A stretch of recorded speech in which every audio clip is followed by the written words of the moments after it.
அப்போ என்னோட ஒரு ப்ரேயர் குரூப் இருக்குது. அந்த இது வெளிநாட்டில் இருக்கவங்கள எல்லாமே வெளிநாட்டில் இங்கேருந்து இந்தியாவில் இருந்து வெளிநாட்டில் வேலை செய்வாங்க. சனிக்கிழமை ஒரு ப்ரேயர் இருக்கும்.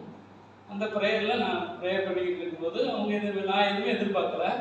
அவங்களாம் ஒரு நாள் சொன்னாங்க, ஏதாவது 2 குழந்தைங்க சொல்லுங்கள், கொஞ்சம் பைசா போட்டு விடுறோம் அப்படின்னு. இந்த ஸ்கூல் தொடங்கும் போது போட்டு விடுன்னு சொல்லும்போது அப்போ எனக்கு ஞாபகத்துக்கு வந்த 2 குழந்தைங்க, தீபிகாவும் சுஜித்.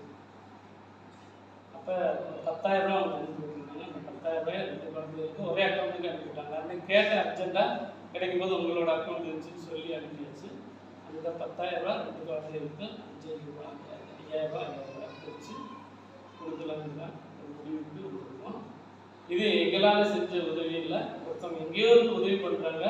இது என்ன அப்படின்னா நம்ம குழந்தைகளோட வளர்ச்சி. சரிங்களா? இன்னும் நீங்கள் உங்கள் குழந்தைங்க சொல்லுங்கள்.